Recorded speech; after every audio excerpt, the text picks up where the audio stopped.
Okay, Film to Table Pod listeners, we are back for episode 4 of our second year of our holiday series. And before we start, I just need to disclose that I was an absolute puddle watching It's a Wonderful Life this time around. Despite seeing this movie many times, for some reason, this time was very different for me. So I apologize in advance if there are some waterworks during this episode. It's been a while since we've had I feel like I cried during the Meet Me in St. Louis episode last year. And every time I've re-listened to it a few times and I know it's coming up and I'm like, I wish I didn't do that. But it happens. And movies get to us. Last time you did have liquor in your system, which you do again because you made yourself a little martini. Bailey's martini. I'm almost done with it because we had a lot of tech issues. We're now an hour later than we planned, so it's perfect. Yeah. Clarence was on your side. He wanted you to be liquored up for this episode, so he messed with our wires a little bit, but it's okay. He did. I am so happy that Matt is joining us for another episode. So he is a returning Film to Table Pod guest, major film connoisseur, and I don't know anyone who loves this film more than him. So we couldn't have picked a better guest. Welcome back, Matt. And Happy I feel to be like here, as always. He and the film kind of picked us because we were at your wedding, Laura and Tom's wedding in the fall, and we were all having a conversation about the podcast, and Matt said, what are you doing for the holiday series? And are you doing It's a Wonderful Life? And now here we are. Here we are. I mean, without him, this season basically ceases to exist. So, okay, Matt. Well, as much as we have gushed over this movie together, we've seen this in the theaters together, I believe. You're actually seeing this movie tonight. I don't know what number this is of you seeing this movie, but I would love to just hear from you. What are some of your first memories of watching this movie, and why is it so special to you? So I've seen this movie many times, and I maybe infamously don't really enjoy rewatching movies very often. I prefer to watch a movie for the first time almost every night. But there's a small handful of this, and same as the last episode when Harry Met Sally makes that handful as well, of movies I do like to return to once a year. And so I've probably seen It's a Wonderful Life. It's my most watched movie, without a doubt. It's my favorite movie, without a doubt. And I've probably seen it in theaters 12 times, and I'm not that old, so that's a decent amount. The last time I saw it was last year with you. We all saw it at the Aero Theater in Santa Monica. We saw Judd Apatow and Leslie Mann after, so that was a little fun LA day in the theaters. But what this movie means to me, if I were to get to its core, it's a directional compass at the end of the year. And that's why I keep returning to it. We each have our years and our ups and our downs and our joys and our sadnesses. And it could get very confusing throughout the year. Have I progressed? Have I taken a step back? And then you return to this movie, and it cleanses everything. It just reminds you that everything you need is right in front of you. You have friends, family, your loved ones, your goals, your passions. Everything is all right. And us as the audience watching George Bailey, we know that, right? But really, where the movie works is when you're thinking about yourself. When you're watching and thinking, I also have these big goals of traveling the world and being an explorer and having a great job and being someone in industry or whatever your goals are. And then as he goes through and he never reaches those goals, you kind of see yourself in that way. And this movie hits a little bit harder as we get older. When I first watched this when I was maybe 5 years old with my dad on Christmas, we're Jewish, so it has to hit extra hard for a Christmas movie to speak to my family. I remember just going to the movie theaters as a little kid, and we went maybe December 23rd at the old Dumpy Theater in my hometown. This was a very special moment for my dad and I coming back from the theaters and him saying, this is what you just watched. This is what life is about. And every time on that drive home, we'd be in his old, gross Chevy truck that he used to drive to the junkyard every day. And he would be giving these moral lessons, and it felt very connected to George Bailey and his father. It always just felt so connected, seeing it with my dad. I've seen it with him 4 or 5 times. Nobody cries more in that movie theater. Like, you think you cried a lot watching it last night. The cleaning crew has to come in halfway through the movie just to start mopping when we're in there.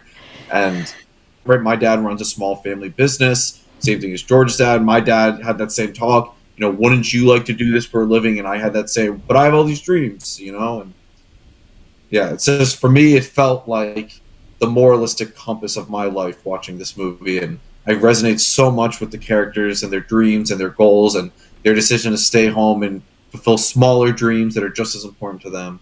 God damn it, Matt. It's too early to be crying. I can't help it. Not prepared for that. You're gonna throw the word compass in there and expect us to not cry? Okay. Listeners, if you need a 5-second crying break, now is your time. We're just jumping right into this. We're going into it. What is your history with it, Laura? I don't really have a history. I definitely saw it when we were younger. This is kind of a movieception moment, but I think my first memories of seeing a clip from this movie, not even the full movie, is in Bruce Almighty, when Jennifer Aniston is like having a day and she's like sobbing on the couch watching this movie, and it's very meta. They use like the whole moon analogy, and then they bring that scene back at the end of the movie. So that was a repeat movie for me growing up, just because it was always on TV. And I think actually that's my first time seeing this. So that was kind of my first introduction. But other than that, I think I've seen this movie. I think I usually watch it once a year around Christmas time, and it's more so been in my adult life, I would say, within the last 4 years or so. Michelle, we have to make sure, I don't know if you've already thought about this, but we must make sure that these videos are in black and white, because we are going back in time here. I'm down. I'm so down. I would sign up to live in black and white. Hopefully when you watch it in black and white. But there does exist a color version of this film. And so in the 50s and 60s, there was this big craze when color TV was coming out. Ted Turner, for the Turner Network or whatnot, maybe this was even in the 70s or 80s, he went back and colorized all these classic black and white movies so people could watch them in color for the first time. And it creates this very monochrome looking color movies, almost like a mix of like monochrome, and some of the colors are just bursting with color, like overly colorful. He colorized all these movies, and half of the people were like, this is great, like it adds a whole new meaning to the movie, I love this. And then the other half of the people were like, no, you're like changing a classic film to something different, right? Part of the charm of this movie is that it was in black and white. And even still, there's kind of like a modern, what side you're on, would you rather? Like, the color version is nice for its own ways, right? It's like fake color, so it's kind of an artsy fartsy visual watch, but it doesn't have that classic black and white charm to it. Yeah, I have seen it in color once, I think last year, but it was like by accident. I think I wanted to watch this movie and I was looking for it, and that was the only version that I could find streaming. But after returning to black and white for this rewatch, I'm on team black and white. I prefer to watch movies in the form that it was intended. And I'm a huge I Love Lucy fan. And around this time every year, they always kind of re-release the most famous I Love Lucy episodes, and they're colorized. And I'm always like, why are they doing that? Like, it's a black and white show. It's like, it's almost, I don't know, it feels gimmicky to me that like they need to do that to get people to watch it. Like, what we can't understand what black and white is. And I mean, especially with this movie, a lot of black and white movies, they didn't have that low-key lighting where the lights are extremely bright and the darks are extremely dark, almost like noir films, where like a lot of movies like It's a Wonderful Life would look very gray washed, right? When you watch old movies, it's just like almost a consistent tone of gray, where this movie actually has like very high contrast. So when you're watching, like, some of the more emotional scenes are more close to like Citizen Kane, where it's like really dark shadows and then he enters really bright lights, versus what I'm used to seeing in old black and white movies, where it's kind of like there's not a lot of contrast between the environment and the actor. My history with this movie is not as emotional, I think, as Matt's is, but I do have a really special, prominent memory of the first time that I really watched this movie and understood it, about 7 or 8 years ago, we had just gone home back to New York for the holidays. It was like this week when we're recording this, we're about 10 days away from Christmas. So it was like this week coming up, and it was still like the work week. So it was a weekday. And me and Jimmy, my husband, and his parents went to go see this in a small theater in Pleasantville, New York. I think it's called the Jacob Burns Center. And we were in this really teeny tiny theater. I probably held like, I don't know, I want to say like 30 people. And there were, other than us four, maybe like 5 other people in there because it was like an afternoon weekday thing. And it was one of those, I knew that the movie was important to Jimmy's family. It's something that they watched every Christmas Eve as a family. I know it's my father-in-law is one of his favorite movies. And when I watched it, and I think it was a combination of like watching it in that setting, it was like a really like, you know, kind of like intimate space. And Laura and I talk about this a lot. Like watching a movie in a theater is so different than watching at home. There are no distractions. I was fully invested. I was like fully in the Christmas spirit with, you know, Jimmy's family, who I love so much. And I was just like, this is the best thing ever. Like, how has this been missing from my life? So I think now every time I have rewatched the movie since, like over the last 7 or 8 years, I think of that first time, and I think of Jimmy's family, and I think of like everything that Matt just said, like family in general. And I wrote about something just kind of like recapping my year on my Substack, kind of like pinpointing like my favorite moments from the year, favorite movies of the year, you know, all these, everyone's doing these like wrapped lists now. And when I was thinking about like what was my favorite day of the year, I was trying hard to push past those generic, like Laura, your wedding day was obviously like a contender for this list, but I was like trying to think of something that was more like ordinary.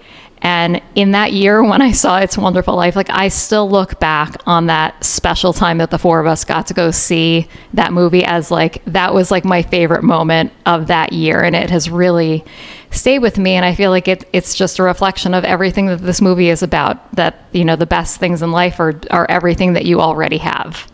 And I think to that point, like the power of this movie, I've seen it in theaters maybe 7 times, and I definitively remember every time I went, who I was there with, what it felt like, what the vibe was. And it's because you're watching at the end of the year with usually your closest people, and you're all crying together, you're laughing together, you leave the theater together, and you're around the holidays. It has that sense that no other movie that I watch even comes close to in a theater. That's it. I'm coming with you tonight, Matt. Sorry. Sign me up. Dom's like, we have to pack. I'm like, I'm going. Sorry. In theaters, it turned into, since we've been out in LA, you know, as Laura, as you know, LA has a plethora of amazing indie and medium-sized theaters, and I've made it my goal to see it. I see it every year anyways, but now I want to see it in a different theater every year, like an iconic LA theater, and see how it's different with the different people. So this year, I mentioned it's at Quentin Tarantino's New Bev. Last year, we saw it at the Arrow, our home away from home. The year before that, I saw it at the Academy Museum with all the Bailey kids in person. So there were 3 Bailey children still alive, and they're like 85 or 90 years old now.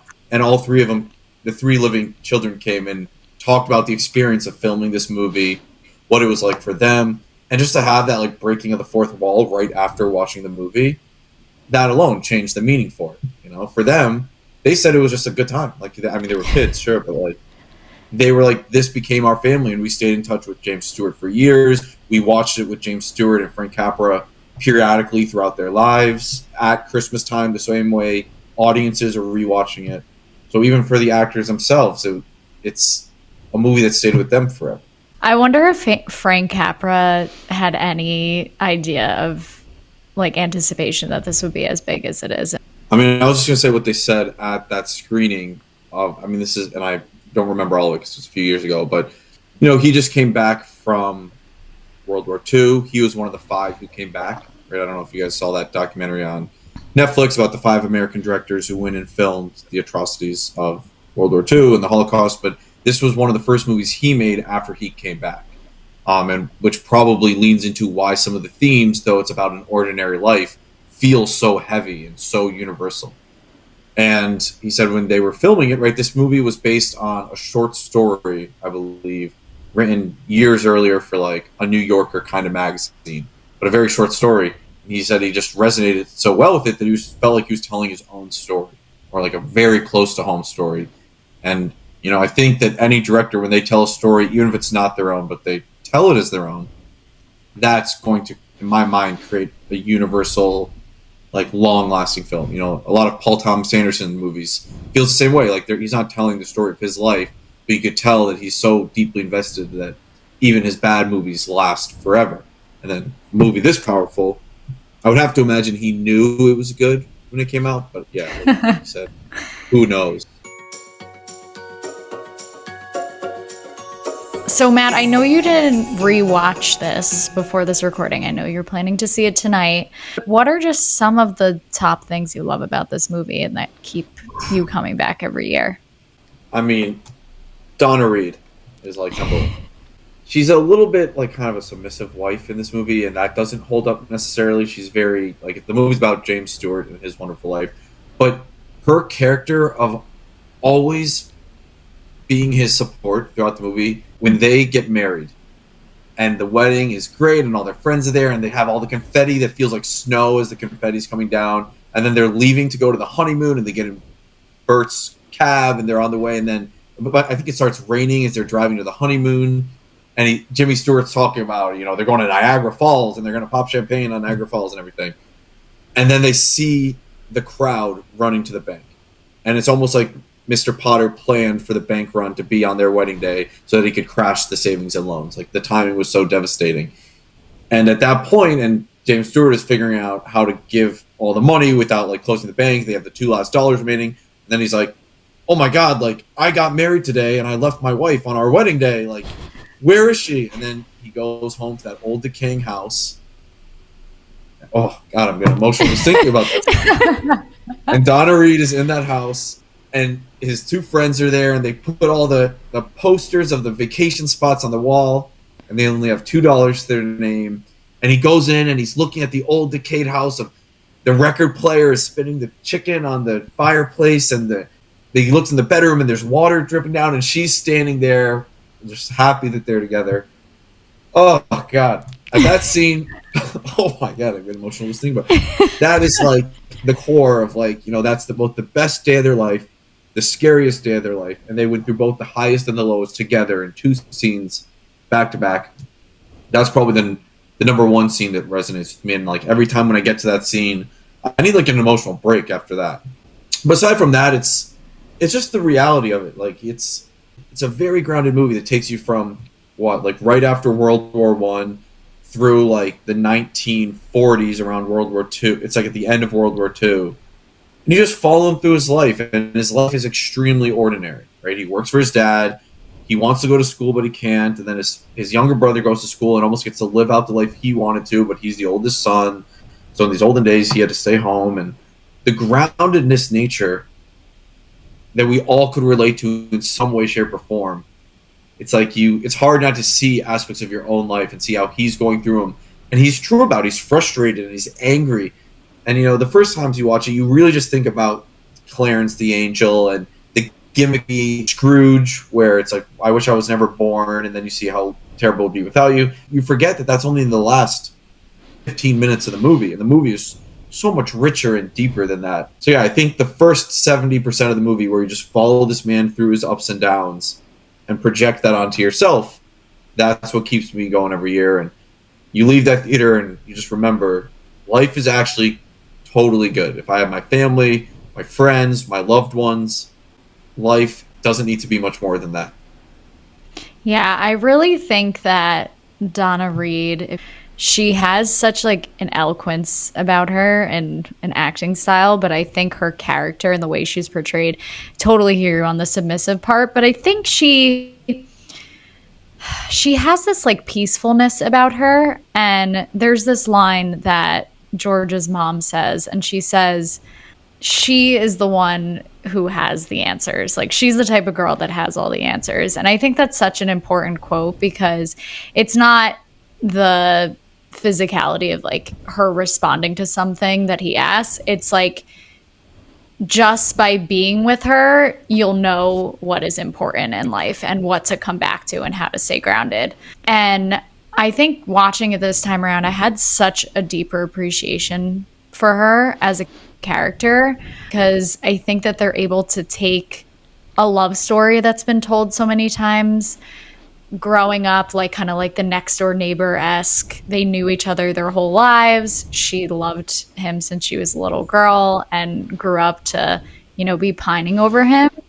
But they were able to pace it really well too. Like, I never found myself throughout the different chunks of his life before he goes to Europe, then him needing to stay, him not being able to go to school or travel the world, and then them being married. Like, I never felt like we were in one of those sections of his life too long.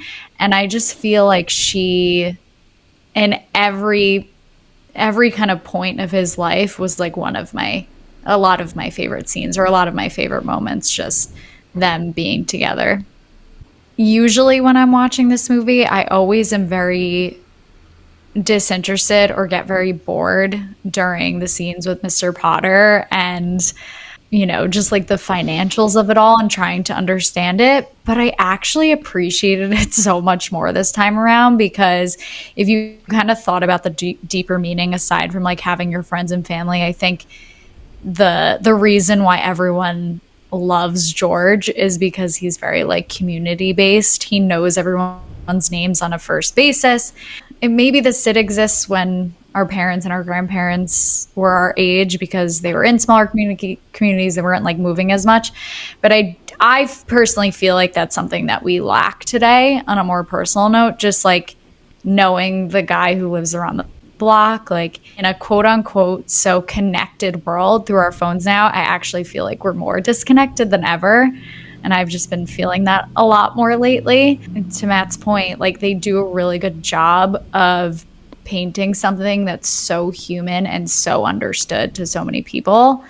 And the fact that it holds up all the way to this day, and like they're able to incorporate all these parts with like Mr. Potter. Like you don't have to fully understand all the ins and outs of like the loans, but it's just on a basic level, like taking care of each other as a community.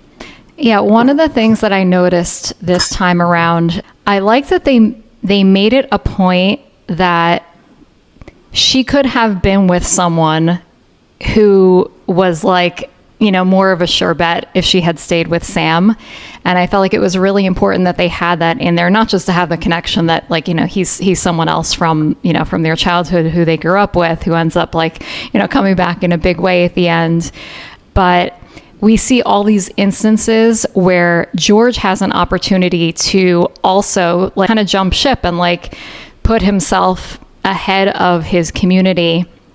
And I found, I'm like embarrassed to say this, but I found myself so many times like writing down notes like, why didn't he just like take Mr. Potter's offer? Or like, why didn't he just like let his uncle run the place? Like, why is he putting everyone else ahead of his dreams? And I like that we got one of those instances from Mary, and I feel like that really just cemented that the two of them belong together, because in the end, she was the one who went out and gathered everyone up. And even though it was a different era where, you know, men were more dominant, they really were a team in the end. In her stability and her peacefulness, like thinking about the scene where he comes home and kind of all is lost. He lost all this money and he like leaves, and just being so flustered and upset about the situation and himself. Like, she doesn't even flinch. She automatically goes and calls for help instead of like trying to deal with it on her own and being so taken back that he just blew up on their entire family on Christmas Eve. And I think that speaks volumes to just being a human and the importance of having friends and family that you can call like during difficult moments. And I don't think that a lot of people sadly can do that as much now. I just find everything that she does in this movie so beautiful and very heartwarming. she always had the chance to leave. Like there was no point in the movie where it felt like she was a supporting character who was just there to serve as like George Bailey's wife, so this movie made sense. It's like every time, the reason she stayed with him is because she was just so moved by what a moral person he was, that he always chose the moral route over the money route or the easy route. And that goes to the deeper point of what you're saying, Laura, of this small town. He was the reason, and we see it in that last 15 minutes, he was the reason there was that community, right? Why people weren't living in slums is because he put community over his own personal dreams, over the quick payout, capitalism, Mr. Potter. And the only reason, to both your guys' point, is why she stayed there is she saw that in him. And as long as he continued to do that, she would be with him. And then when she sees him in the dream state, she can't even recognize him, right? It's like some other people that at least see him. For her, she's like appalled by seeing this man. She's running she doesn't even try to talk to him. She's, to me, a lot of the anchor of the movie. I want to go back to Harry for a second. I know he's more of a supporting character. One thing that I really appreciate about him and George's relationship is that it's not lazy writing. Like, they really make it a point to use Harry as more of like a character development for George, to prove to us even more that he's such a moral person. I think in so many similar kind of family dramas or similar types of movies, they would use that as an opportunity for them to like cause a rift between them, and George becoming very combative because he kind of got the life that he deserved or wanted. And instead he just takes this complete like older brother moral route where he never once says to Harry, like, you took what I wanted. He really takes like initiative and takes responsibility to make sure that he has a happy life too. And I think it just comes down to making sure that family is like the centerpiece of this. And sometimes you do make sacrifices so that your family members can be happy and live out their own dreams. And they set us up in all these very intelligent ways. Like the first time we're introduced to Harry is when George is saving by falling into the ice, which is such like all of us have siblings, and I'm the youngest, but regardless, if Michelle fell into a puddle, I'd be more likely to fall into the ice. Let's be honest. I would have jumped in and I would have lost my hearing for you. So I feel like on a sibling level, they just do a really good job of telling like a different kind of story, like telling a very different story from maybe what we see in other movies. And it really is all to make sure that they're painting this very moral picture of really who George Bailey is, who he grows up to be. And Matt, you talked a little bit earlier about his dad. Like, his dad isn't in much of this movie, but I find myself in every scene with his dad of wanting more. And the minute we meet him, I'm like, okay, yes. The quote that he ends up using of, here's a thought, like, you're a really great guy. His dad is just an upstanding human. You can tell he just has that disposition. He's very calm. He puts his head down. He works, but he cares about his family. So I think that within all of these connectors, even with the smaller roles that maybe his family members play, and him and Mary are kind of the centerpiece, I think it just works really well with the character development in the script. There's like a balancing in the script. When the dad dies and there's just determining what to do with the savings and loan, George Bailey just wants to leave town, right? He just wants to get out of there and just make sure it's kind of treated well. But then Mr. Potter comes in and he gets all capitalist and he's like, we're not going to pay for all these houses. We're going to scrap this place. And George goes on this big soliloquy about his father. And at the very end of that soliloquy, he says, like, my father died a much richer man than you will ever be. And then at the end of the movie, after everything has happened, and George needs money to pay back the lost loan that was taken from Mr. Potter, his brother Harry says probably my favorite line of the whole movie. To my big brother George, the richest man in town. Becoming his father, also being much more rich than Mr. Potter, right? That capitalism versus community.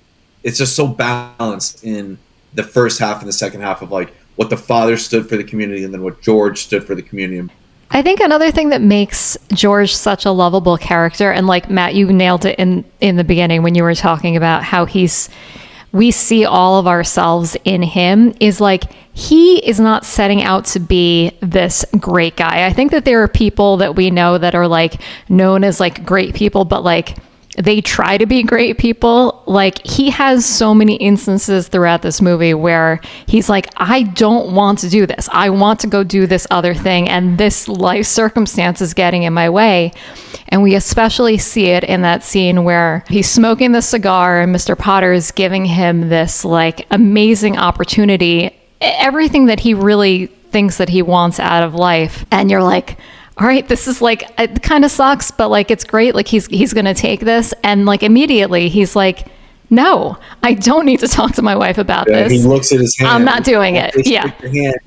Oh, he feels the slime off of Potter's hand.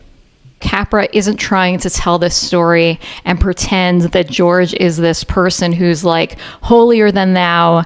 That's not, not like a regular person. I think any normal person would entertain the temptation of an offer like that.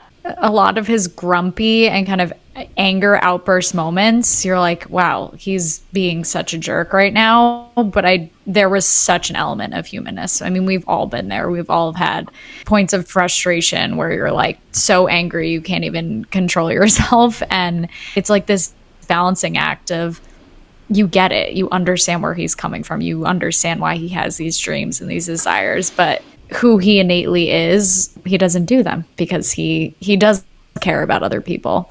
Even if he says that he is self-interested, at the end of the day, he's going to pick his family and friends and community first. We've mentioned so many characters already. Obviously, George and Mary and Harry and his dad, and Mr. Potter. This time around, I was really paying attention to kind of like those, like the tertiary characters. And there are so many good ones in this. I've said this in so many of our podcast episodes, but this one, I'm moving to the top of my list. I want the backstories of like every character in this movie. And I think we could have a really rich streaming series about this town of Bedford Falls. Even just like Bert and Ernie, the cab driver and the cop, them alone.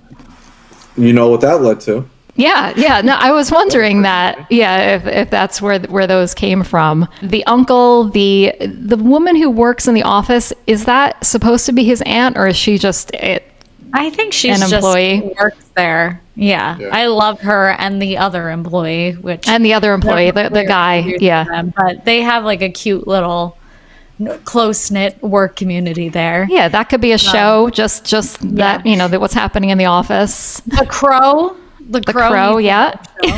The squirrel. There's a lot of animal moments, and as much as like annoying Violet's supposed to be, like I want to know if she went to New York, and I want to know what her experiences were. I feel like she would have some great ones. Yes, great outfits.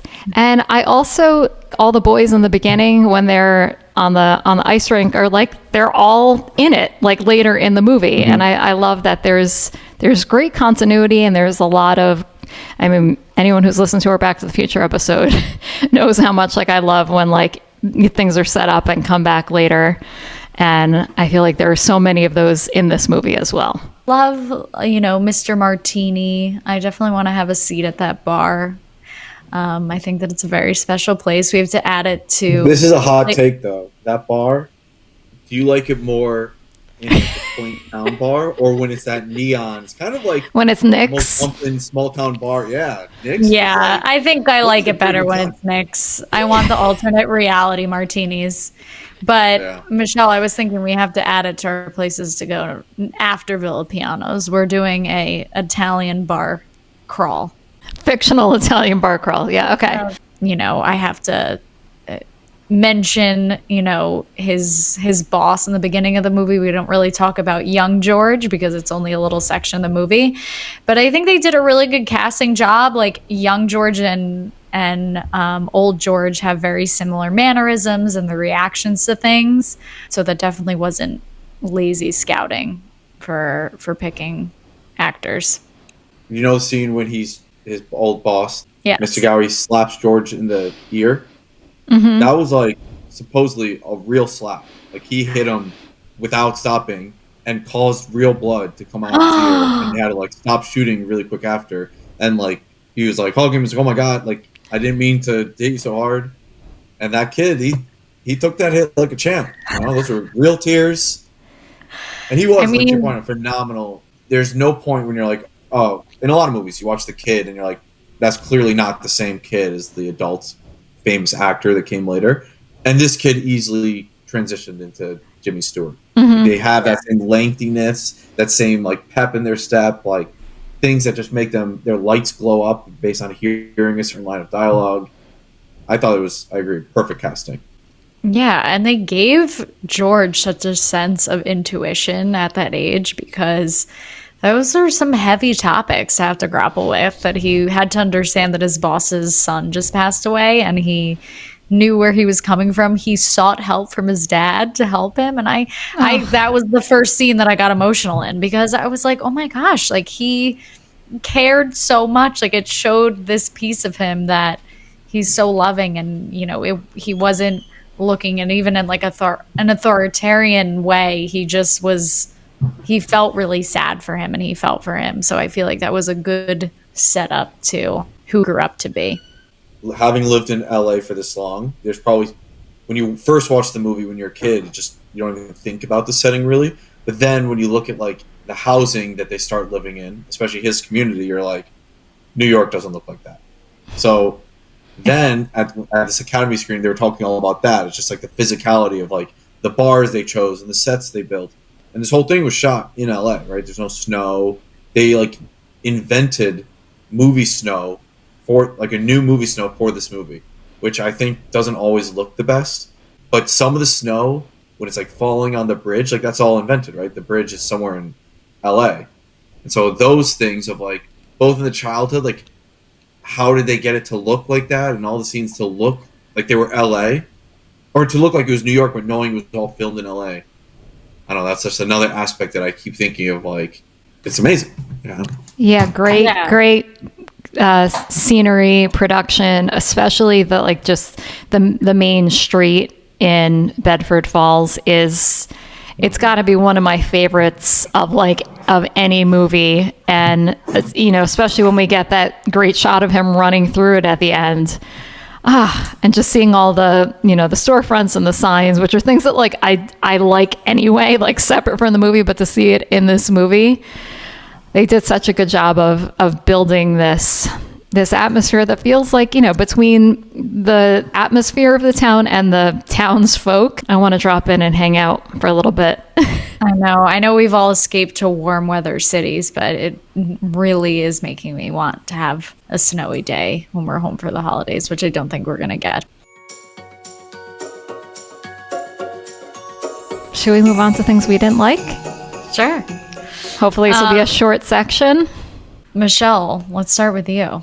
You usually have very good grievances, so I'm excited to hear yours. I really only have two, and they kind of go together. The hee-haw and the hot dog. Do you know what it is? I feel like it's like an inside joke that I don't really understand. Yes, you're upset that they use it as continuity, but they didn't explain to you what it was. Yeah, like what's the origin of the hee-haw? Or was this something that I feel like I'm pretty well versed in this era, and I've like not seen this anywhere else. So I kind of just, maybe if I knew where it came from, I would like it more. But that's really the only big thing that I didn't love. I always thought it meant that they were like kind of like giving him a hard time, calling him like a jackass. That like he was the one who was always kind of like a little bit more rural, stayed home, and they all knew that they were going to go do these big things, but George Bailey was just going to end up staying home in a small town, and they kind of were calling him like a jackass and like teasing him, but he never let it like hurt him. Sometimes he would be hurt by it, but that resentment you get from your childhood friends when you see them going and doing big things, and then they're going to come back and bully you. Like, how do you take that? Do you ignore it, brush it off, embrace it? Do you let it like get under your skin and like get angry at them? And sometimes when they're doing the hee-haw, I think he's doing it on the phone when he's standing there and talking to Mary, and it really hurts him, like knowing that Sam Wainwright's out partying in New York City and he's stuck here, and like he's kind of getting kicked around by Mary's mom, and like he's feeling pretty low, and then he hears someone just like bully him in their old school like classic bully. I think it's annoying, but maybe it's meant to be annoying. Like it's meant to like piss us off the way it's supposed to piss George Bailey off. And it talks to his like character development, like at different parts of the movie, he takes the hee-haws like, oh, okay, yeah, I get it. In other parts, he takes it as like really hurt. In other points, he takes it as like endearing. Like at the very end, when Sam comes in and he does the hee-haw, George has like the biggest smile on his face to have that comfortable old bullying still in the picture. I kind of like that they make Mr. Potter the one villain in this movie, and everyone else is just kind of like, even if they have tiffs, like even him getting in a little fight with Mrs. Welch's husband at the bar. You know, they don't make these side characters like the big villains. Like they really shine a light on Mr. Potter. So I appreciate that even with like the hometown bullies, they all are kind of able to mess around with each other and make a joke out of it, to Matt's point. I mean, Sorry, to that, Michelle. like Mr. Potter, we didn't really talk about him. He's just like such an interesting villain because we know right from the bat that he's the antagonist, but he's not like the worst person of all time, right? Like George Bailey sees him as that, and he is someone you wouldn't want to aspire to be yourself. But I like that they never took him so far that he was like maniacal, right? He did bad things. He took the money, but he could have like taken down savings and loans probably in some way in the movie structure, but never did. He just went about his life. He was always happy with the money he had. He wasn't always, he was actually pretty happy himself.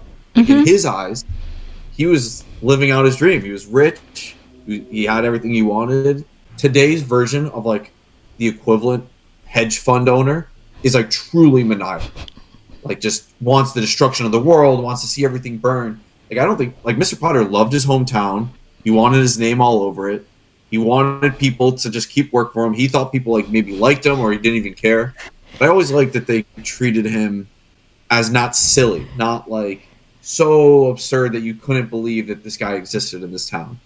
I love when we get to defend the villains on this podcast, and you're a little bit of a Potter apologist because I felt like I don't want to go that far. Right? No. I was a Meredith Blake Potter. apologist in the Parent Trap episode. I kind of said the same thing. I'm like, you know, she could have been worse. Like she was like, there were things that were not good, but it could have been worse. Yeah. I mean, I will say him stealing the $8,000. Oh yeah, that was a low point for him. It wouldn't have given us this beautiful scene at the end though. Yeah. So it all worked out. And poor Uncle Billy. Another just like really interesting, fun. You felt bad for him. All of the things. I'll bring this up because I would have brought this up in the past. The scene where George and Mary kind of, you know, reconnect and get together when they have like the phone call scene, I think always made me a little bit uncomfortable, but maybe I've matured since the last time I watched it and I was able to kind of like see the beauty. And I think the thing that made me uncomfortable is that it got so emotional between them. And I also appreciated and paid more attention to like Sam's role in the story. That's another thing that like I feel like if this was like a series, that could be a whole, you know, like a love triangle. Like, you know, I think that there was more to it, like stuff that we didn't see. And that was like an interesting dynamic to me. So it was a scene that I used to not like that I now have a new appreciation for. Yeah, it's funny you say that because I always felt the same way. I think it's because we'll never really know. We can speculate what they were feeling, but I think it was so, if you think about the amount of years that had passed, there's a lot that we don't see. I mean, Mary could have came home from college a couple times. Like they could have had this like back and forth dance where we don't really know like how much emotion is pent up. I think that we all understand that George is clearly annoyed that he's like stuck in this situation. It's to new heights, but I think because it escalates so quickly, you know, there's this chunk of time that passes by. Again, I think the pacing still works, but maybe it's just something that we'll never really understand how they were feeling in that moment. Matt, what about you? This seems like a 10 out of 10 movie, so I don't know if you have any. I think this is a really funny movie, like in a very corny way. Like it's kind of not always talked about how funny some of the one-liners are and like reactions are. Jimmy Stewart's face in this movie, like the way he reacts to things, like I laugh a lot. But I do think that a lot of the humor is dated and like, I'm not the most like censoring guy. Like I don't need like the movie, but there is some parts of this movie that are uncomfortable. Like the part when they're in the walking down the street and her robe is taken and then she's in the bush and he's like, this is very interesting. I could sell tickets. Like I felt that's a little creepy of like a first date. And I don't know if it's because he just always stayed in his hometown. He just says things sometimes that maybe were funny in the 40s, but like there's the part where right after he says, "What do you want? You want the moon? Just say the word and I'll throw a lasso around it and pull it down." And then he's like, and then I'll put the moon into your mouth and it will seep down your throat and it will cause moonbeams out your fingers. And I'm always like, what the hell is he talking about here? And like, I don't know if that is meant to be like funny or if she's also supposed to be like, okay, yeah, it's a little weird. There's some parts that are so creepy. And that's the creepiest part. Like that dialogue when he just rambled about like moonbeams out of your eyes and fingers. I'm like, the hell? The zingers that like the side characters will say. Their one like maid who's in the house when she says like the zingers and she's like, oh, if I was young again, I think that maybe in the 40s they would have knee slapped that joke, and I was just like, okay. So sometimes the humor doesn't land, and then sometimes that the middle section I will say has some lulls, like when he's kind of building the community, they're going on the back and forth. There is always a part that after it peaks at that wedding night, but until it gets to the angel coming, it's almost kind of like dry. It hits like maybe they just need to give you some time to like wipe the tears away and like remember to breathe. But that middle part gets a little. I'm like, all right, come on, maybe we could have cut 20 minutes from here. Yeah, but they need that to build up to show kind of what he's going through, and then like the stakes are so high because he's been like working, he's tired. They build a house together, and then he money, and it's like all is lost. So, as much as it's strong, I do think it's needed. Funny games. I love the moon, so I'm not too bothered by that monologue. But I think it's just more so that he's so over the top in just a Jimmy Stewart way. But I think in his character, like when we first are introduced to him as an adult, he's going on this rant about everywhere that he's going, and he's so animated about it. I understand. Obviously, we just went on a 30-minute discussion about how much we love him, but sometimes I'm like, he's a little quirky, that I'm like, wow, yeah. Mary really fell for this guy, even though that he's got some things, and he definitely says some weird things. I think that the tenderness and how kind he is outweighs like the weirdness and the quirkiness of how over the top he is. The scene where he's talking to Violet, where they're potentially going to go on the date, and he's talking about like running around in the grass. I'm like, no one says this. Matt kind of says that to our friend group when he's trying to get us to go on a hike, but other than that, not to that extent. I'm not like, we'll go naked. Maybe not to that extent. Yeah, but you're like, we're gonna take our shoes off. We're gonna eat some sandwiches. It's gonna be a good time. So he's a fellow nature guy. I would be the same as Violet. I would be like, I am not doing that. I'm out of here. I do not want to get my feet wet. Hike. No. And even that scene was so devastating when like.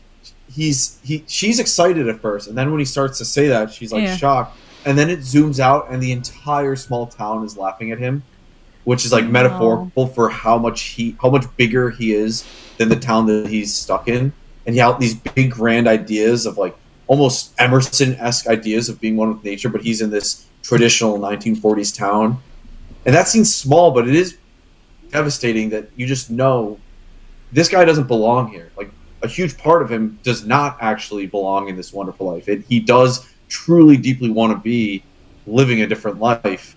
And that scene was one of the small sprinkles throughout that it makes it believable that we want both things for him. We want him to we believe in these dreams he has, but we also come to the same realization that he has that, screw those dreams. His life here truly is good. And it feels like a sacrificial kind of film. I have a pretty short list of things I didn't like, or just questions. Like, can someone explain to me how Harry is a genius at research and what research is? Because what is he researching? We just don't know. Just research. Was Glass having a moment in the 40s? That was Plastics. It was like The Graduate, sorry. Plastics. Yeah, 40s, do you think Glass. The Graduate was a nod to this?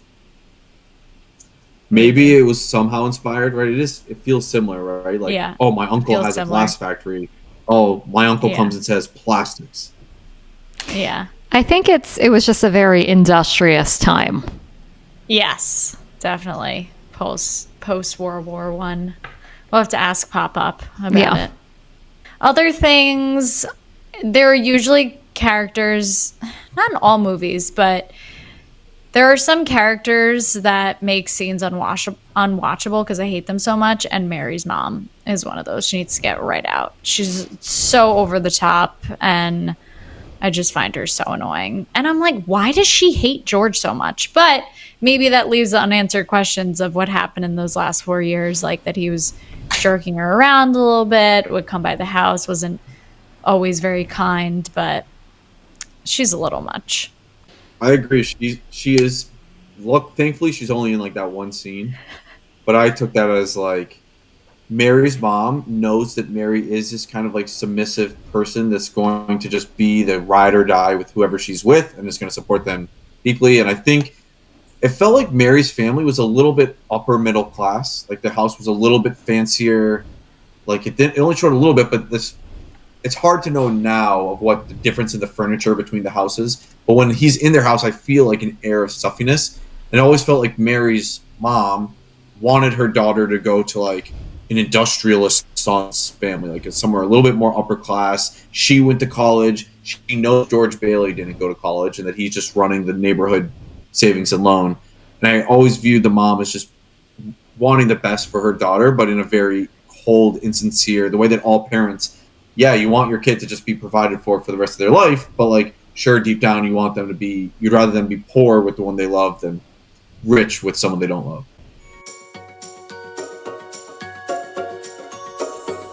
Okay, Matt, you already gave us a little preview of your favorite scene, but let's get into your other favorite scenes and your favorite quotes from this movie. The first thing that actually comes to mind is the scenes that don't do it for me, that do it for everybody else, right? Like when people think about this movie, and maybe it's just people who've seen this movie one or two times, they really resonate with that last 20 minutes. Like, what would life look like if you were never born? And I think those scenes are so distinct and memorable that when I rewatch them, it's just like expository. Like you go through every character one by one. This is how extremely bad that character's life is without him. That section's almost a little overly dramatic, and it's more of like, a lot of Frank Capra movies of that time were they're kind of like shoving things down your throat of like capitalism bad, like community good, and he was a socialist, maybe even a communist, and like he was very heavy on that side of like sharing wealth. And this movie was like kind of a communist-ish kind of movie, right? Living a perfect commune. He was literally building a commune for these people. And when he goes through those scenes of showing like, this is what happens when George Bailey, who represents the anchor of socialism, is removed from the picture, everyone's life is like miserable.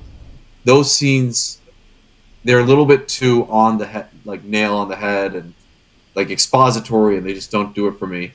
It's more of the scenes that I forget are in the movie. Like every time I go back, it's like I've forgotten how rich, like the scene of him and his dad at the dinner table when Harry's going to the school dance and his dad is like, maybe you could come help out. And George's like, oh no, Dad, like I know I can't work in that crummy old place. And then you just see the dad's guilt and George's like, that's your goals, that's your life. Like I've got my own life. Like these tiny little scenes that aren't really memorable in the movie. Like for some reason that one always sticks out in my head. Obviously the scene at the end is like pitch perfect ending of any movie. And that last line, like, to my brother George, the richest man in town, like that scene, and he's smiling and tears are coming down their face, and then you see Donna Reed look up at him. Oh, that end scene is like that, and the scene with Donna Reed and in the old crummy house coming apart. Those two are like two of the greatest scenes in movie history for me. Just the feelings that it brings on when he like walks into the house and everyone's there, and the look on Mary's face where she's so earnest and is just like totally not even taking the credit that she just round together $8,000, but just that oh, everyone's in there and like cheering and happy, and they're like, "Don't even worry, we got the gang together and we got all your money." That's so sweet. And especially when they're like the earlier scene with all the exact same people, and they're like, "I need more money. Like this is my money." And then at the end, they're all like, "Take it, George. We'd be nothing without you." Yeah. Oh, I think there's no last scene in a movie that's better than that. It well, wins. I don't know. When Harry Met Sally was pretty good too. We'll say that's number 2. I didn't cry as hard in that, so I feel like that has to count for something.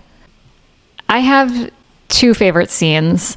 One we've already kind of talked about at length, so I won't say too many more things about it, but I will share kind of what has made it more special for me. I think it was a few years ago that, kind of in the same way that you described, Matt, that I realized how good that scene is with George and his dad, especially kind of like knowing that it's the last time that he doesn't know it's the last time it's with his dad, but it is the last time that they're together. So I think when you're rewatching it, it feels so significant, but yet it's such an ordinary moment, which is just, again, like a reflection of what this movie is all about.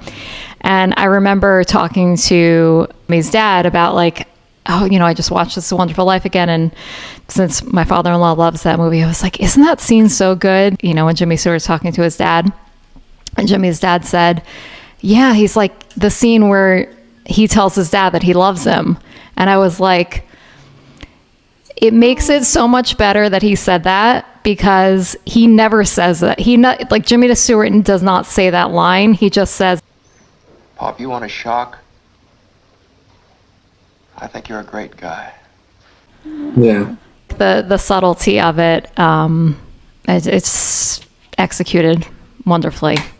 Second to that, we already talked about as well, the scene where that's like, you know, their honeymoon in their house. But the scene that I thought was really fun in this rewatch was Clarence in Nick's bar. The conversation that he has with like ordering his drink, that first he wants to have some kind of like punch, and then he's like, no, I want mulled wine. And kind of in that way that we talked about in the Elf episode, he has very much of that, like that buddy spirit. He keeps talking about like, you know, I'm an angel, and he's trying to like explain that to Nick the bartender, and just the two of them being such different characters worked really well together. I thought that scene was very entertaining. Oh, Michelle, you're getting me. I might have to go off camera for a little bit. I think that the closing scene, it gets me every single time. It always me home, I feel like, to the holidays, especially now. You know, I've been with Dom for a while, but being a part of his family, his dad's one of 10, and like just walking into their Christmas Eve every year, like literally makes my heart explode, because it's just a packed room with so many people who love each other. So I feel like that's like my version of a community now. It's such a great way to tie everything together.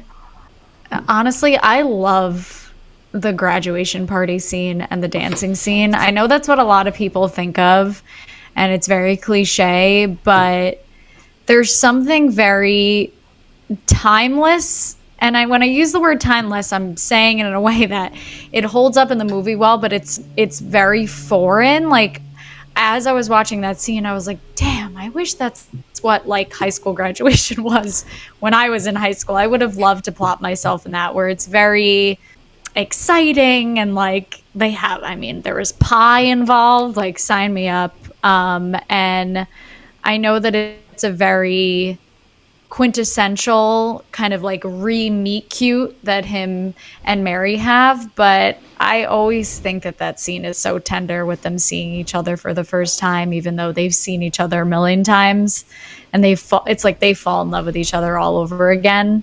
And like in that moment when they're just dancing and having fun, like, you know, they're going to be together for the rest of their lives without saying anything. But it's such a fun scene where everyone's just like having the best time of their lives. And even when they fall in the pool, like, I know it's like very over the top with Jimmy Stewart, but just the fact that he like keeps dancing in the pool, and he's just, I like that. They're just fully enjoying themselves, and then cutting to like one of the most, well-known scenes in cinema with the moon. But like, I just find that sequence so fun, and the point that he says like, oh, and I told Harry like I wasn't even gonna have a good time tonight, like I wasn't gonna go, and just showing like, I feel like that's like a nod to all of us to say yes to more things. Even if you're unsure and you think it's going to be a bad time, like odds are you're probably not going to regret it. I love that the night kind of ended with like these, this tender moment with Mary and them walking home in their makeshift clothes. Maybe I can resonate because I'm such a bad dancer, but You would have been good at the Charleston. I guess so.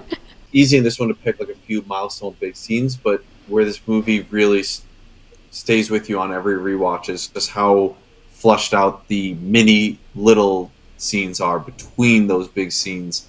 On the stairs, like the 3 or 4 times he accidentally picks up that thing off of, breaks his thing on the stairs, and the last time he like kisses it, he's so happy to have that broken thing back.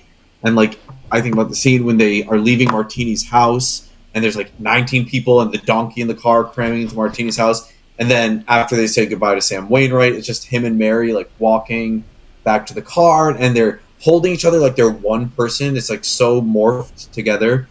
And then the scene when he comes home after a rough day and Mary's already asleep in bed and he's like rambling about something, and she like reveals that they're having their second kid, or maybe their first kid at that point. I think it's their first like all those baby. mini scenes too that are like, you just don't remember them when you're trying to think back to main scenes in the movie, right? There's these pivotal, that's like life. It's like life is filled with these pivotal main moments, your high school graduation, your wedding day, the day your parents die, like all these main moments. This movie like weaves them together without, it does some montaging, but like for the most part, rather than doing a montage, it just shows a moment that is not that big from a little part of their life that just is so perfectly showing the small, quiet parts in life. Yeah, and I think that they do a good job of, I think sometimes this can not work out well if it's not a good song, but just the song like Buffalo Gal, like the fact that they use that in like the opening, song, and then they just use it throughout, and it's like the connective tissue between something that him and Mary can bond over. Like, love the concept of like, it's our song, like that's something that we can remember. So I think they just do such a good job of that. Favorite quotes, I think I have to second Matt with the richest man in town. I think Clarence has a lot of great lines when he says like, strange isn't it? Each man life touches so many other lives, and when he isn't around, he leaves an awful hole, doesn't he? And I feel like that's such a deep cut, but that's so true in this movie too. In the moment, you're not thinking about how you impact others, but you are in some way. And all those ordinary little scenes, yeah. These two aren't quotes, but they're just things that I enjoyed. I agree that the lasso the moon kind of goes off the rails, but there's something that he says before he gets into that, and he uses the phrase, I'll give you a hat full of wishes. And I liked that little phrase. I thought that was really cute and very of the era. I don't feel like that's something that would hold up as well today. Yeah. I also liked the martini, like the little house blessing that they did where they gave them like the bread, the salt, and the wine. I thought that was like really sweet. I mean, maybe it's cheesy, but I thought it was really sweet. And then for favorite lines, both Clarence related, I didn't have time to get fancy underwear. Like my wife bought me this and I died in it. And just, very matter of fact. And I like when Clarence and George are talking and George says, I'll stroll, you can fly. And then he, reminds him, I can't fly. I haven't got my wings. Just that keeps coming up, and how innocent he is in all of his delivery.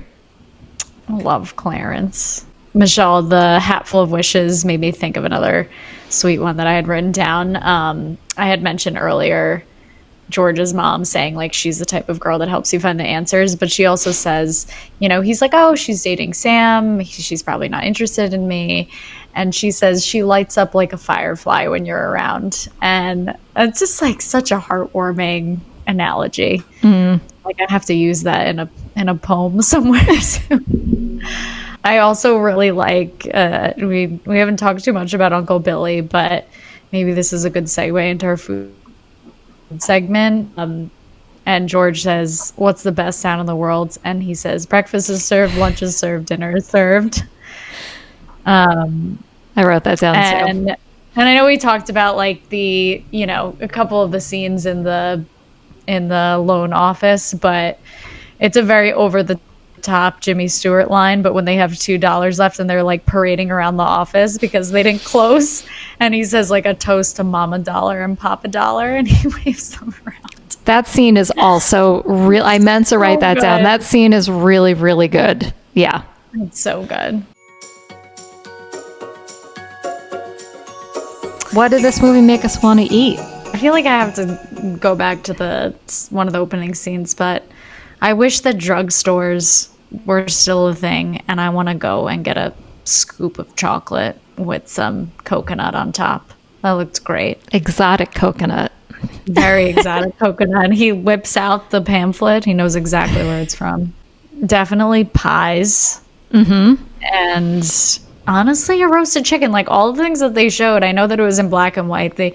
You were thinking like these probably aren't the most appetizing of things, but I think just the coziness of the scenes like made you want to be sitting down and eating with the characters. Does our champagne theory does hold up in this movie? It does. Michelle, and one of Matt's favorite scenes when they're sitting in the back of the car on the way to their honeymoon. Very heartwarming. Matt, did any big food items stand out for you, or did this prompt you to want to eat something that reminded you of something?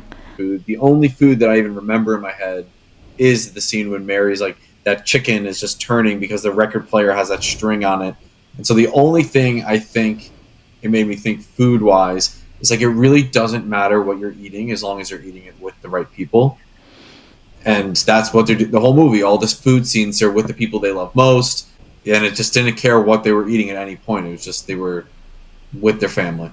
Yeah, going back to one of the standout scenes in this film that we've talked about so much, but I have no idea what him and his dad are eating in that scene. Yeah. But I think the fact that it's so ordinary of just like sitting down with your parents and eating, like Jimmy Stewart's mannerisms of him just like chewing and him talking with food in his mouth made it so ordinary.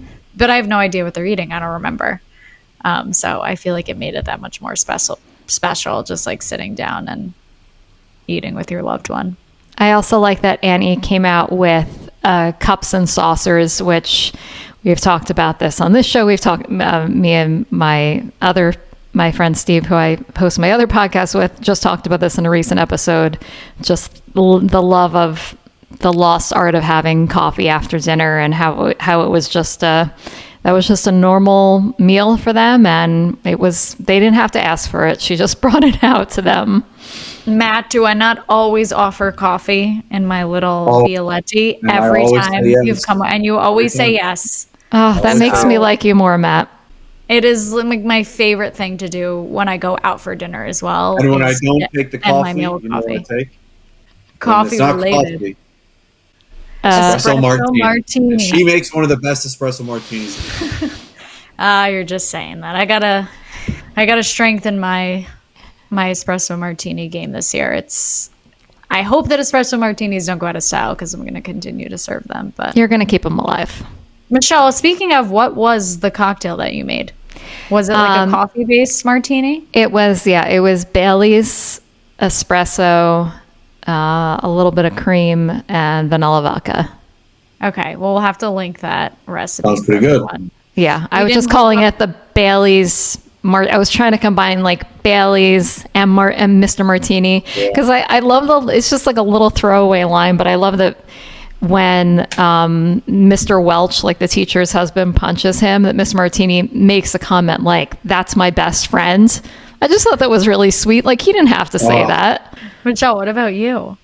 For food items? Yeah. I feel like you said all of them. I have one outlier that we did not mention. It's subtle, but stood out to me. Ruth, Harry's wife, when she gets off the train and she's chatting with the little popcorn in the little brown bag. I was like, when you get off a train, you could use a nice little bag of popcorn. I love that little addition. And that scene when George thinks he's about, like, Harry's back, he's going to take the business, and George is about to get on a train and go live his life. And then she's like, my dad offered Harry a job. And you see George's face go from, like, excitement to pure panic of, like, wait, what does this mean for me? Oh, that's the most subtle, amazing acting by Jimmy Stewart. Of, like, you feel that in his bones. He can't wait for his brother Harry to be back so he could get out of there. And then you see it in Harry's face when Harry's like, it's like, I know, George, like, it's resonating with you now, but, like, if you don't want me to go, I can stay here, but, like, this is gonna be big for me. You just see Jimmy Stewart's face, like, moving in so many different ways of, like, do I want my brother to have the success? Do I want to give up my dreams right now? Oh. And then there's that popcorn in the background. I'm eating my popcorn in the theater, she's eating her. Oh. Here's stress eating in that scene for him. And Matt, whoever's not watching on video, Matt does have a popcorn shirt on. So it's very on brand right now. And if you'd like to watch and you're listening, click below and click on the link so you can watch the video version.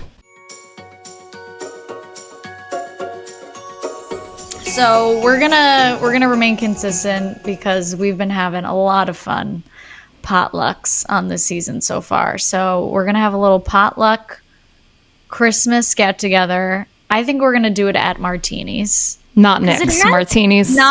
Not Nick's. Maybe why don't we do the dinner at Martini's and the after party at Nick's? Okay. Like okay. So it's gonna switch over. Okay. Once a certain time rolls around, maybe 10 p.m. Because it kind of feels like it has like a house approach to it. It almost looks like a little bungalow bar, which I love. Okay, so Matt, I'm going to give you someone. You're going to give Michelle someone, and Michelle's going to give me someone. And we all have to decide what that person would bring to the potluck. So Matt, I am going to give you Violet. Violet would show up 25 minutes late because she forgot the party was even happening and she had the invite. But on the way there, she swung by the only liquor store in town, and she comes in with just 2 handles of booze, ready to get this party alive to get to her level. What's her drink of choice? Her drink of choice? She doesn't care. She's whatever's on sale. Store, she sees liquor stores when they've got the little bowed up drink right in the front. Whatever drink has the bow right when you walk in the liquor store, she's grabbing 2 bottles of that. She's getting to the party and she's walking around the party and filling people's glasses. Big host energy. I could see her as like a cheap vodka girl. She's like, it's nothing special. I don't know. If it was today, I could see her showing up with like 2 handles of Tito's and just calling it a day. And I think, we don't want to demean Violet. Violet, we haven't really talked about her. She, in this movie, there's someone in your hometown that is Violet, right? Mm-hmm. And her ambitions are so much greater than her means. There could have been another It's a Wonderful Life movie about Violet instead of Jimmy Stewart, where Jimmy Stewart always chose to be the moral path, work hard. He had a dad who instilled that in him, right? The dad would always say, you can only take with you that you gave away. In my mind, Violet was always kind of more of like very similar to Jimmy Stewart, who also wanted to leave town, but without the dad who gave that guidance. And so while she does kind of get a little characterized in this movie as like lower class or kind of like sleazy or run around town, she just comes from the same means that George does, but without the same guidance. So I think she would want to come to that party with a liquor that everyone would enjoy, but maybe from her means, she's bringing something that people will be happy she brought anything at all. Sending love to Violet. Yes, a little compassion moment for Violet. Yeah. Yeah, She's pull she's one getting out. that party. She's turning martinis into Nicks. So Yes. without her, there would be no after party. And Michelle, open up your idea notebook because now we really do have to write this 10-part series of The It's a Wonderful Violet, from Violet's perspective. It's a, yes. It's a Wonderful Life, semicolon Violet. Violet's story. Violet story. Love this. Sounds like a Lifetime movie. All right, Michelle, perfect. your character. I'm gonna nail on the head. What would George Bailey think to bring to a gathering? This is so much pressure. We almost never go with like the main character. But if we're gonna do it for any movie, this should be the one. I think George, with his generous spirit, is going to use every last penny and get like a really the biggest roast that he can bring. And if he has any pennies left over, I could see him like at the register, like counting, like, all right, now how much do I have left? Now how much do I have left? Like sides, I guess, like any, just like a thing of carrots, a thing of potatoes, a thing of celery. Like, or I can only afford one stalk of celery. I'll just take the one stalk. That's kind of like how I see that going down. But the roast, I think, would be his main item that he would bring. I could see him bringing, like you said, the big roast, or totally forgetting that he was supposed to be like showing up and being like, "You mean a potluck? We all got to bring our own food?" Like totally thinking that Mary was going to take care of the food, and he's living in some dream world where he just cares about the saving of loans and being like, "I was supposed to bring something." All right, Laura, I'm going to give you... How about Zuzu? Okay, well, Zuzu, even though she doesn't have a lot of money because she doesn't have a job because she's a child, she's going to somehow find a bouquet of roses and she's bringing them. She is adding some color and some vibrant flowers to this party, and she's going to take all the stems and she's going to give them each a drink of water and put them on all the tables. And it's going to be very heartwarming. And I could see her, we only really see her when she's upstairs getting better, but I could see her being a really good baker.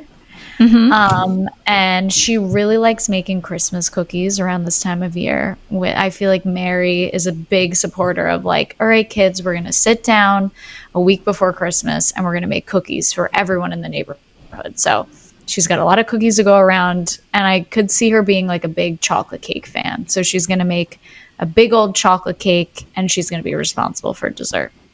So she's also going to be a big romantic when she's older because she loves chocolate and roses. That's so she cute. stole our hearts, so I can only imagine. Like coming off of the wedding and having our nieces and nephews at the after party, it was just very fun to see our oldest nephew, Alex, in all the photos. So I could imagine back in the day, like Zuzu being included in all like the late night drunk photos with everyone because she seems like a partier. She says she's not tired. She wants to be down with everyone else in her nightgown. So I think that she stays for the next after party. To stay on the potluck for one last one. If Mr. Potter's invited, what would Mr. Potter? Would he have a turn of heart and maybe bring something? And it depends on when he's invited, right? Like if he's invited in the beginning of the movie, he's not showing up. But if after the whole thing at the end, maybe the next year's Thanksgiving, he's invited, what's he bringing? I could see him like just showing up to the after party because he knows that people will be like loose and nicer to him. How Uncle Billy gets like wasted at I think it's Never seen. Yeah. So I could see everyone just like being really drunk and having a good time. So when he like rolls up, he's in the family. I have a different really take. hard. Okay. I like to think that he, we only see this like this one side of him. We only see him at work. I like to think that he has like a secret like dish that he makes for like every event, and he's like, I'm gonna bring my famous lasagna, and like he makes his own like homemade sauce, and like he takes a lot of pride in it, and then he shows up and shares it with the town, and like Matt said, everyone realizes he's not, he could be worse. It's not such a bad guy. Wow. There's going to be no I like conflict that take. for us to play with in this 10-part series now if Mr. Potter's not the villain. Well, the conflict becomes like he's a complicated character. This is true. Yeah, and who knows? Maybe he joins forces with the loan office and he works for George. Yes. Mr. Potter, you know who his great grandniece is? The actor's great grandniece? No, who? Yeah. Drew Barrymore. Oh, really? Oh, yeah, because I saw his Yeah. name on the credits, but Is it Lionel? Is that Yeah, Lionel Okay. Barrymore. Wow. He's either her grandfather or her great uncle. Well, The we more you couldn't know. get Drew. We couldn't get Drew on for this podcast, so we had to lean on the second best person. He's soon to have his own show, I will say. Yeah. Me? We're waiting. I don't know about that. And what is it going to be called? It's a Wonderful Life. Yeah. It's Great a wonderful podcast. podcast. It's a wonderful So podcast. it's-